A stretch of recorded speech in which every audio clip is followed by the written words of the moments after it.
नमस्कार दोस्तों, सभी पेंशन धारकों के लिए इस वक्त की बहुत ही बड़ी और इम्पोर्टेंट खबरें निकलकर सामने आ चुकी है। जी हाँ दोस्तों, आज की इस वीडियो के बारे में हम यहाँ पर जो है 4 मुख्य अपडेट के बारे में चर्चा करने वाले हैं, जो कि पेंशनर्स के लिए बहुत ही खास अपडेट है। जी हाँ दोस्तों, पेंशनर्स फिर एक बार कोर्ट जारी है, पेंशनर्स की जंग। ईपीएस 95 हायर पेंशन को लेकर बड़ी खबर है। ईपीएस 95 हायर पेंशन से वंचित करने की तैयारी, अब कोर्ट जाने की है बारी। बड़ा नुकसान इसको लेकर दोस्तों हाल फिलहाल में पेंशन को लेकर बड़ी रिपोर्ट सामने निकल कर आ चुकी है। इसके बारे में आज की इस वीडियो के अंदर बात करेंगे। वहीं दोस्तों ओपीएस की मांग पर कर्मचारियों ने भारी हुंकार। एक्स पर नो पेंशन नो वोट का अभियान दोस्तों आप सभी के लिए शुरू हो चुका है। पुरानी पेंशन योजना की बहाली को लेकर बड़ी खबर हाल फिलहाल में आप सभी के लिए सामने आ रही है। साथ ही दोस्तों सेवानिवृत्त कर्मचारियों को हाई कोर्ट से बड़ी राहत, पेंशन लाभों से लंबित मामलों की रोज होगी सुनवाई। इसको लेकर दोस्तों हाल फिलहाल में पंजाब एंड हरियाणा हाईकोर्ट का बड़ा फैसला निकलकर सामने आ चुका है। इसके बारे में भी दोस्तों आज की इस वीडियो के अंदर आप सभी को जानकारी देंगे। साथ ही दोस्तों हाईकोर्ट ने प्रदेश सरकार को हल्फनामा दाखिल करने के दिया आदेश।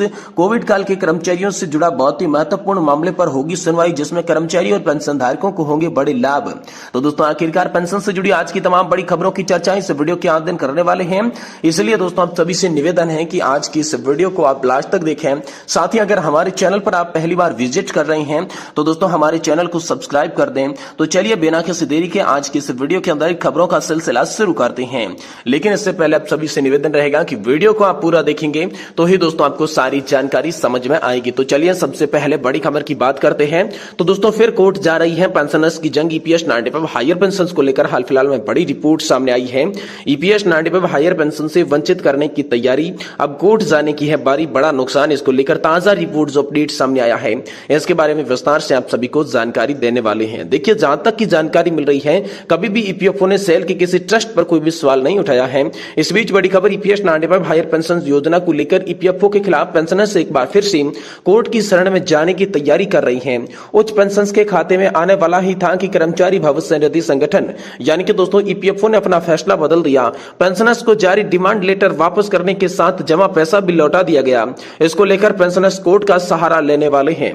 दोस्तों उच्च पेंशन के भुगतान से पहले सेल के सभी यूनिट के सीपीएफ ट्रस्ट के पर यहाँ पर जो है ईपीएफओ ने गंभीर सवाल लगाते हुए राशि लौटा दिया है। पेंशनर्स का कहना है कि पीएफ ट्रस्ट और ईपीएफओ के बीच का ये बड़ा विवाद है। दोस्तों इसमें पेंशनर्स को क्यों पीसा जा रहा है, क्यों घसीटा जा रहा है। सेल की किसी भी यूनिट में पीएफ ट्रस्ट के अंशदान पर ईपीएफओ हर ऑडिट करता रहता है। इसके बावजूद जब पेंशन देने की बारी आई तो यहाँ पर बहिमानबाजी की जा रही है। इसलिए कोर्ट जाने से अब न्याय की उम्मीद है। सुप्रीम कोर्ट में चली लंबी लड़ाई के बाद पेंशनर्स को उच्च पेंशन का अधिकार मिला था। अब उसी पेंशन पर विराम लगाने का पूरा इंतजाम कर दिया जा चुका है। बताया जा रहा है कि दोस्तों यहाँ पर steel authority of India limited यानी कि सेल के सभी पीएफ ट्रस्ट के अधिकारी बेसिक के डीए पर कंट्रीब्यूशन लिया और कंपनी कंट्रीब्यूशन दिया, उसकी अनुमति से ही ले ली गई है। जबकि ईपीएस 95 के तहत ईपीएफ की तरफ से वेज सीलिंग 15,000 के अनुसार सभी पीएफ ट्रस्ट में ईपीएस 95 के तहत 15,000 का 8.33% ईपीएफओ को अंशदान भेजता रहा है। साथ ही सभी प्रशासनिक शुल्क भी भुगतान पीएफ ट्रस्ट की तरफ से किया जाता रहा है। साथ ही प्रत्येक वर्ष ऑडिट भी होता है। दोस्तों सेल के यहाँ पर जो है भिलाई स्टील प्लांट के रिटायरमेंट जितेंद्र पिल्ले ने यहाँ पर दोस्तों बताया कि ईपीएफओ नियमों का पालन करने की बात कर रहा है, लेकिन हर साल ऑडिट करने वाला ईपीएफओ मौन क्यों है, इसका जवाब भी कर्मचारी भविष्य निधि संगठन देना होगा। पीएफ ट्रस्ट पीएफ रूल्स में 12% तक काटा है। ट्रस्ट घाटा में जाता है तो उसकी भरपाई कंपनी करेगी। ऐसे में कर्मचारियों को उलझना ठीक नहीं है। पेंशनर्स के बीच चर्चा, कोर्ट में जाने की जरूरत पड़ जाए तो जाएंगे। कर्मचारियों को प्रताड़ित किया जाना है। इतने दिन तक कानूनी लड़ाई के बाद उन्हें और लंबा इंतजार खींचा जा रहा है। इसको लेकर दोस्तों बड़ी खबर हाल फिलहाल में सामने आ रही है। साथ ही दोस्तों लोकसभा चुनाव तक ईपीएफओ भी खामोश है। जी हां दोस्तों, ईपीएस 95 पेंशन से जुड़े श्रमिक के नेताओं का कहना है कि जहां तक जानकारी मिल रही है, कभी भी ईपीएफओ ने सेल के किसी ट्रस्ट पर कुछ सवाल नहीं उठाया। ईपीएफओ के यहाँ पर 11B का लेटर दिया गया। क्लॉज के तहत डिमांड नोटिस को वापस किया गया। दिल्ली से गाइडलाइन मिलने तक इंतजार करने की बात सामने आ रही है। लोकसभा चुनाव खत्म होने तक ईपीएफओ कुछ भी करने के मूड में नहीं है। ये दोस्तों हाल फिलहाल में आप सभी के लिए बड़ी खबर निकलकर सामने आ रही है। वही दोस्तों ओपीएस की मांग पर कर्मचारियों ने भारी हुंकार। एक्स पर नो पेंशन नो वोट का अभियान शुरू हो चुका है। जी हां दोस्तों, पुरानी पेंशन यानी कि ओपीएस की मांग कर रहे कर्मचारी राजनीतिक दिलों की धड़कन बढ़ा दी है। पुरानी पेंशन बहाली संगठन ने ऐलान किया है कि आज से सोशल मीडिया प्लेटफॉर्म्स एक्स पर #ओपीएस हमारा अधिकार अभियान शुरू किया जाएगा। जी हां दोस्तों, उनका कहना है कि जो अपने बुढ़ापे की लाशी लौटाएगा उसी को यहाँ पर अपना वोट देंगे। प्रदेश में पुरानी पेंशन बहाली करने वाले कर्मचारियों की संख्या 92,000 से अधिक है। करीब 8,000 सरकारी कर्मचारियों को नई नियुक्ति हाल फिलहाल में मिली है। इस चुनाव से 1 लाख कर्मचारी राजनीतिक दलों के मंसूबे पर पानी फेरने के लिए तैयार हैं। इसके लिए कर्मचारियों ने सोशल मीडिया प्लेटफॉर्म से प्रचार तेज कर दिया है। बाकायदा कर्मचारी सोशल मीडिया प्लेटफॉर्म पर पोस्ट कर अन्य से समर्थन भी मांग रहे हैं। पोस्टर में दोस्तों एक देश एक विधान, सबको पेंशन एक समान, #OPS इज अवर राइट और #नो पेंशन नो वोट जैसे स्लोगन लिखे हुए हैं। दोस्तों कर्मचारियों का साफ कहना है कि जो दल आगे जाकर अपने एजेंडे में पुरानी पेंशन बहाली का वादा करेगा उसी को वे समर्थन करेंगे। इस मुहिम से कर्मचारी और उनके परिवारजन, रिश्तेदार भी यहाँ पर लगातार शामिल हो रहे हैं। तो दोस्तों आज एक्स पर चलेगा हैशटैग का बड़ा अभियान। जी दोस्तों, पुरानी पेंशन बहाली की मांग कर रहे कर्मचारी आज एक्स पर अभियान चलाएंगे। राष्ट्रीय अध्यक्ष विजय कुमार बंधु और राष्ट्रीय महासचिव स्तुति प्रज्ञा की ओर से यह अभियान चलाया गया है। इसमें दोस्तों सरकारी कर्मचारी एक्स पर #OPS इज अवर राइट और #no pension no vote post करेंगे। बाकायदा राष्ट्रीय और प्रांतीय पदाधिकारी अभियान को सफल बनाने की यहाँ पर जो है अपील कर रहे हैं। इसी बीच अगली बड़ी खबर की बात करें तो दोस्तों सेवानिवृत्त कर्मचारियों के लिए हाईकोर्ट से बड़ी राहत है। पेंशन लाभों से लंबित मामलों की रोज होगी सुनवाई। इसको लेकर दोस्तों बड़ी खबर सामने आ रही है। जहां दोस्तों सेवानिवृत्ति और पेंशन संबंधी लाभ पाने के लिए कई सालों से सेवानिवृत्त कर्मचारी कानूनी लड़ाई लड़ रहे हैं। वहीं अब हरियाणा के सभी सेवानिवृत्त कर्मचारियों को पंजाब हरियाणा हाईकोर्ट ने बड़ी राहत दी है। कोर्ट ने ऐसे मामलों को प्रतिदिन सुनवाई करने के आदेश दे दिए हैं।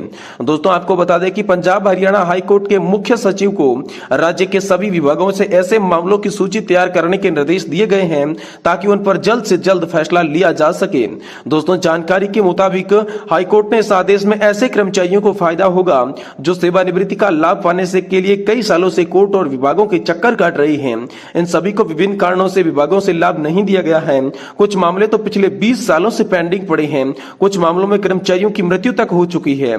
अब उनके परिवारजन ऐसे बकाया पाने के लिए संघर्ष कर रहे हैं। दोस्तों लंबित मामलों पर संज्ञान लेते हुए हाईकोर्ट के जस्टिस जस गुरप्रीत सिंह ने यहाँ पर जो है पुरी ने यहाँ पर जो है आदेश पास किया।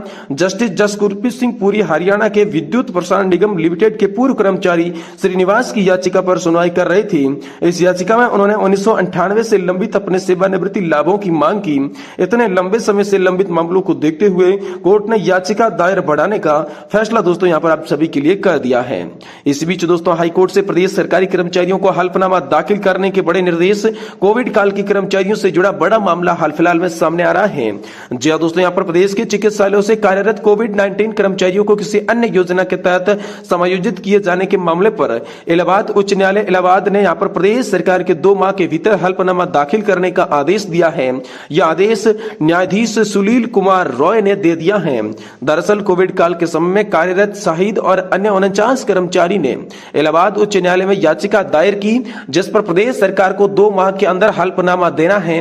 उच्च न्यायालय ने याचिका दायर करने से कहा कि हम सभी लोगों को किसी अन्य योजना के तहत निरंतर चलने वाली सेवाओं में समायोजित किया जाएगा।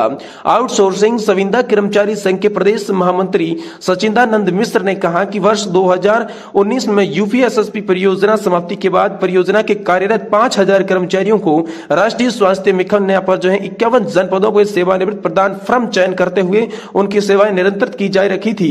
वही कर्मचारी आज भी कार्यरत है और इस पर कोविड कर्मचारियों का भी समायोजित होना बहुत ही जरूरी है।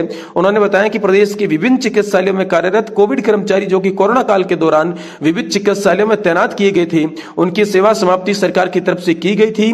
कर्मचारियों के बार बार आंदोलन करने और राष्ट्रीय स्वास्थ्य मिशन में 1-2 माह का सेवानिवृत्त विस्तार देते विभिन्न जनपदों में मुख्य चिकित्सक अधिकारियों द्वारा इनको हर माह सेवा समाप्ति का नोटिस भी जारी किया जाता रहा है। दोस्तों संयुक्त स्वास्थ्य आउटसोर्सिंग सुविधा कर्मचारी संघ कई बार इस मामले को लेकर राज्य सरकार को पत्र भेज चुका है। विविध चिकित्सालयों में इनकी कर्मचारियों की जरूरत भी है, फिर भी सरकार कर्मचारियों को चिकित्सालयों में उनकी सेवा प्रदान फर्म समायोजित नहीं कर रही है। मजबूरन कर्मचारी न्यायालय की शरण ले रहे हैं और इसी को लेकर हाल फिलहाल में कोविड-19 से जुड़ा दोस्तों बड़ा आदेश आप सभी के लिए सामने आ चुका है।